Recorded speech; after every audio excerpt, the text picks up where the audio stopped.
Hello BCom students, जय Shri Ram. Lecture number 10 में हम आ जाते हैं। आज हमने टोटल 9 लेक्चर चैप्टर 2 इंटीग्रेशन के कंप्लीट किए हैं, जिसमें सारे न्यूमेरिकल सम टोटल आपके 39 न्यूमेरिकल सम है, वो मैंने सब करवाए। कुछ होमवर्क में दिए है, उसका रीजन है क्योंकि वो रिपीटेड है कॉन्सेप्ट। क्लियर? तो अभी हमारा लेक्चर नंबर 10 चल रहा है और लेक्चर नंबर 10 का सम नंबर मैं करवाने वाला हूँ आपको। लेक्चर नंबर 10 में मैं सम करवाऊंगा आपको सम नंबर 41। विदाउट टाइम वेस्ट हम स्टार्ट करते हैं सम नंबर 41।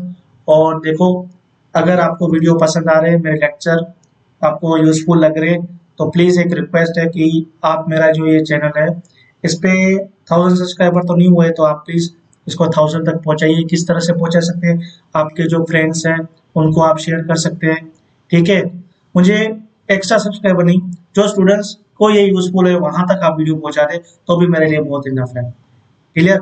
मुझे बस यही मोटिवेशन मिलेगा। वीडियो पसंद आ रही है, लाइक जरूर करिए।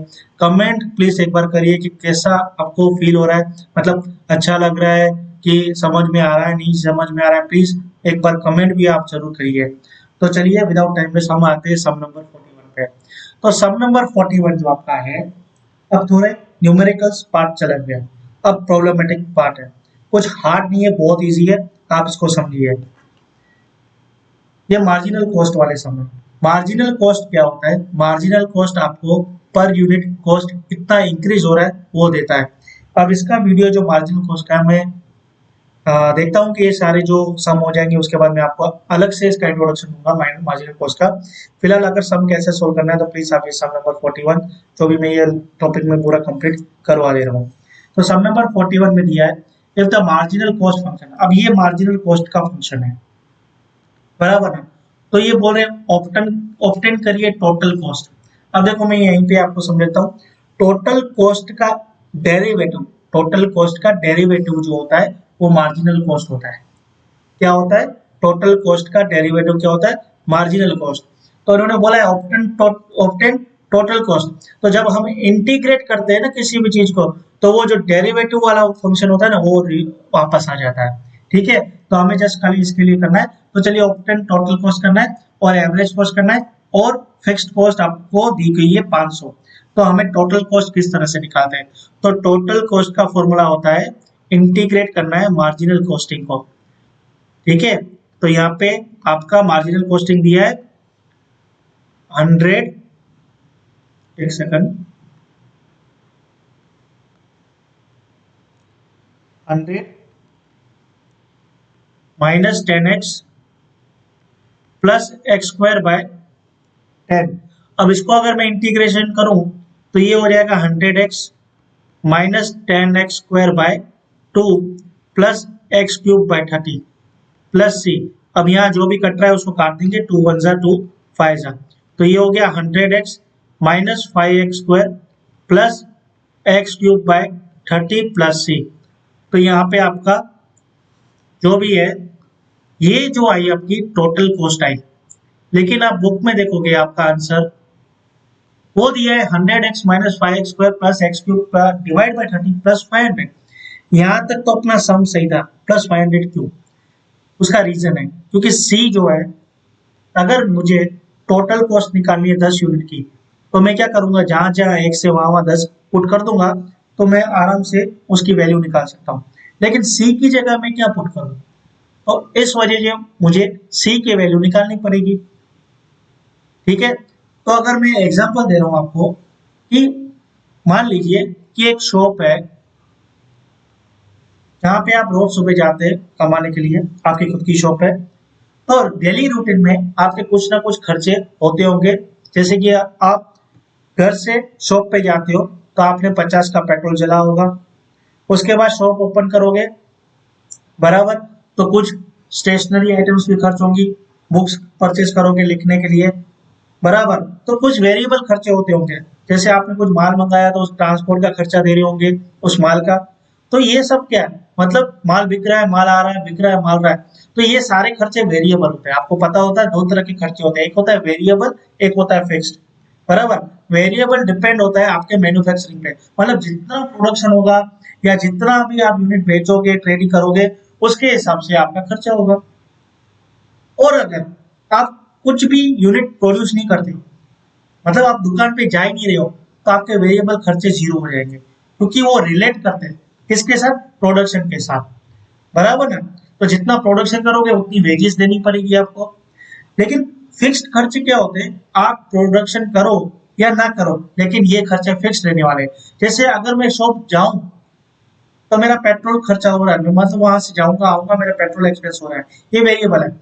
अगर मैं नहीं जाता, महीना में नहीं गया शॉप, तो मेरा पेट्रोल का खर्चा क्या हुआ, जीरो। लेकिन मुझे अगर शॉप का रेंट होगा, क्या होगा, शॉप का रेंट, मैं जाऊं ना जाऊं, मेरे को रेंट तो देना पड़ेगा, तो वो मेरा खर्चा क्या हो गया, फिक्स खर्चा है, तो जो मुझे देना ही है। तो यहाँ पे भी मैं वही कर रहा हूँ कि अगर सपोज करूं कि मेरा यूनिट प्रोडक्शन जीरो है, तो मेरा टोटल कॉस्ट क्या आएगा, ये सब में, तो ये मेरे सब में टोटल कॉस्ट आएगा 500। क्यों, क्योंकि 500 तो मेरा फिक्स्ड कॉस्ट है, तो वो तो आना ही आना है, ठीक है। तो ये फंक्शन को यूज करके, ये टेक्निक को यूज करके मैं निकालता हूँ।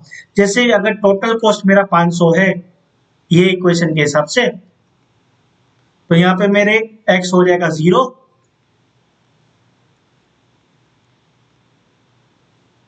और ये हो जाएगा -5, 0 का स्क्वायर प्लस 0 का cube divide by 30 plus c। तो 500, ये तो सब 0 हो जाएगा, बचा क्या, c, तो c इक्वल टू 500। तो मैं कहूंगा अब मुझे मिल गई मेरी टोटल कॉस्ट। टोटल कॉस्ट क्या है मेरी, 100x minus 5x square plus x cube divide by 30 plus 500। ये आ गया मेरा टोटल कॉस्ट। अब मुझे चाहिए एवरेज कॉस्ट। तो एवरेज कॉस्ट का फॉर्मूला होता है total cost divided by number of units, मतलब x। तो टोटल कॉस्ट क्या है आपकी, 100x minus 5x square plus x cube by 30 plus 500x। इसको डिवाइड बाय x कर दूं, तो ये x से 1 कट गया, ये 100 हो गया, यहाँ से 1 से 2 चला गया, तो ये 5x हो गया, प्लस ये x से 3 में से 2 एक x माइनस हो गया, तो स्क्वायर हो गया, और यहाँ पे तो 500 के नीचे आ जाएगा x, ठीक है। 500 के नीचे क्या आ जाएगा, x। तो हमारी एवरेज कॉस्ट आ गई 100 minus 5x plus X square by 30 plus 500 by x।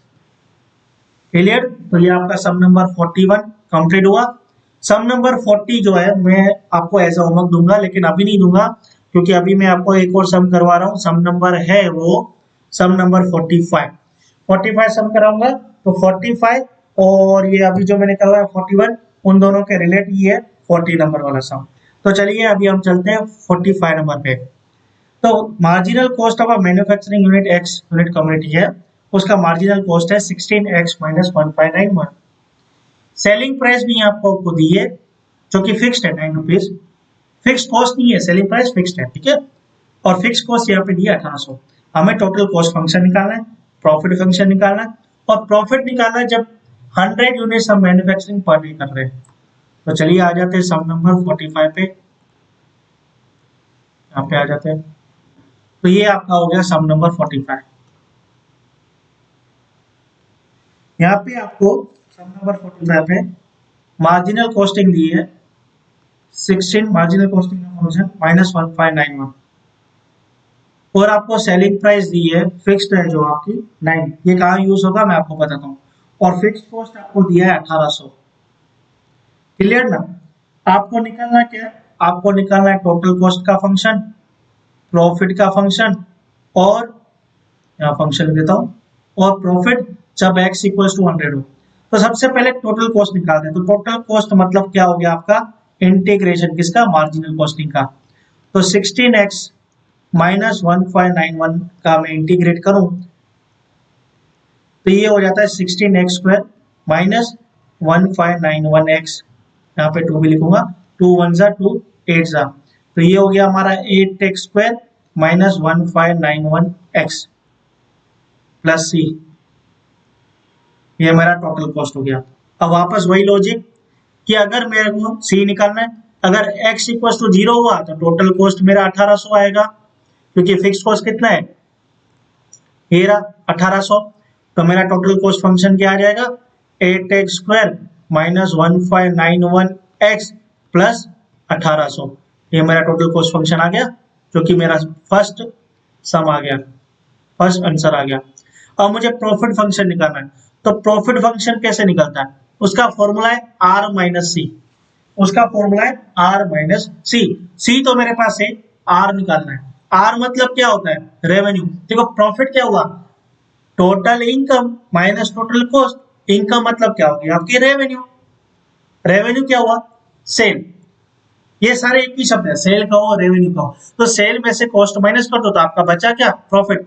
तो रेवेन्यू क्या होता है, अगर मैं कहूं कि आपका 1000 का रेवेन्यू है, तो 1000 का रेवेन्यू तो है, लेकिन मैं ऐसे कहूं ना, 10 कैलकुलेटर आपने 100 रुपए के भाव से बेचे, तो कितना हुआ आपका सेल, 1000। तो ये 1000 आपका क्या हुआ, रेवेन्यू। मतलब क्या हो रहा है, selling price into quantity, quantity जो कि एस है, और सेलिंग प्राइस यहाँ पे दी हुई थी आपको 9, तो यहाँ पे रेवेन्यू आपका हो गया price into quantity, P into x.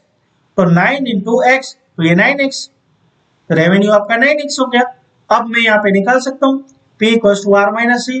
तो आर क्या है आपका 9x, बराबर ना, माइनस क्या करूंगा, कॉस्ट। क्या करूंगा, कॉस्ट। तो आपका यहाँ पे कॉस्ट ये रहा, ब्रैकेट में लिखूंगा 8x square minus 1591x plus 1800। अब ब्रैकेट ओपन कर देता हूँ, 9x माइनस 8x स्क्वायर, ये प्लस हो जाएगा 1591x,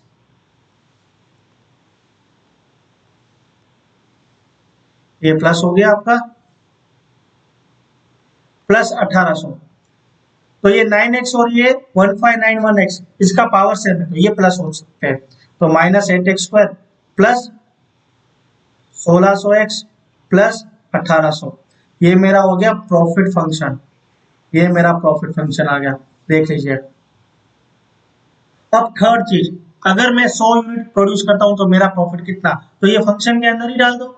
P इक्वल्स टू क्या डालेंगे, ये Px था प्रॉफिट फंक्शन, तो P इक्वल्स टू मैं 100 डाल देता हूं, तो ये माइनस 8, 100 का स्क्वायर प्लस 1600, 100 प्लस 1800, तो ये 100 का, ये आपका कितना हो जाएगा 1000, और 1000 इंटू ये माइनस का 80,000 प्लस 1,60,000 प्लस 1800। अब इनको प्लस माइनस कर दो तो आपका आंसर आ जाएगा 78,200। ठीक है, 78,200 ये रहा। तो क्लियर, आपको सम नंबर 45 समझ में आ गया। बस इसी तरह से अगर नहीं आया हो तो आप एक बार वीडियो रिवाइंड कर लीजिए, आपको समझ में आ जाएगा। क्लियर ना। तो सम नंबर 42 और सम नंबर 43 भी यही है, मार्जिनल कॉस्टिंग का इंटीग्रेशन करके 500 डाल दो। अब यहाँ पे फिक्स कॉस्ट आपको क्या दी है, दी नहीं है, जीरो। तो यहाँ पे आपका सी क्या आएगा, जीरो आएगा। ठीक है, तो आप सम कर लेना, सम नंबर 43, 42 भी आप खुद कर सकते हो, सम नंबर 40 भी आप खुद कर सकते हो। अब लास्ट मार्जिनल कॉस्टिंग का मैं आपको सम करवा रहा हूँ, वो है सम नंबर 42। इस टॉपिक मार्जिनल कॉस्टिंग वाला टॉपिक खत्म हो जाएगा आपका। मतलब दूसरे वाले जो यहाँ पे सम है, जैसे 46, 48, वो मैं अभी आपको नेक्स्ट लेक्चर में कराऊंगा। अभी फिलहाल हम 44 लेक्चर, सॉरी, ये लेक्चर में 44 वाला सम कर लेते हैं। तो सम नंबर 44 क्या दिया है आपको, मार्जिनल कॉस्टिंग का फंक्शन दिया है 3000 ई 0.3x प्लस 50, फिक्स्ड कॉस्ट आपको 80,000 दी है, टोटल कॉस्ट निकालना है, बस वही सेम है। तो मार्जिनल कॉस्टिंग आपको क्या दिया है, 3000 ई 0.3x प्लस 50। तो मुझे टोटल कॉस्ट का फंक्शन तो पता है, इंटीग्रेट करना मार्जिनल कॉस्टिंग का, और फिक्स कॉस्ट कितना दिया अपन को 80,000। तो यहाँ पे इंटीग्रेट करूंगा तो ये हो जाएगा 3000 ए 0.3x, इधर 0.3 आ जाएगा, और ये हो जाएगा 50x प्लस सी, बराबर। ये मेरा टोटल कॉस्ट का फंक्शन आ गया। अब क्या करना है, मेरे को सी की वैल्यू निकालनी होती है। तो अगर मैं कहूं, इसको मैं डिवाइड कर लेता हूं, चलो पहले 0.3 को 3000 से 3000 को 0.3 से डिवाइड करता हूं, तो ये 10,000 आएगा आपका। बराबर, ये प्लस 50x प्लस सी। अब क्या करना है, अब मैं अगर कहूँ मेरा x इक्वल टू 0 तो मेरा जो भी टोटल कॉस्ट आएगा वो कितना आएगा, 80,000 आएगा, क्योंकि फिक्स कॉस्ट है। ये रहा, ये 80,000। तो बस यही करना है अपन को, 80,000 इक्वल्स टू 10,000 इन 0.3 x की जगह क्या डालना है, 0 प्लस 50 0 प्लस c। तो ये हो गया 80,000 10,000, ये E0 हो गया प्लस 0 प्लस c।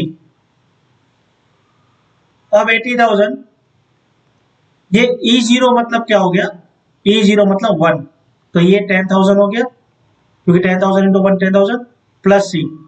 तो c इक्वल टू 10,000 को यहाँ लेके जाता हूँ, तो 80,000 माइनस 10,000, तो मेरा c आ गया 70,000।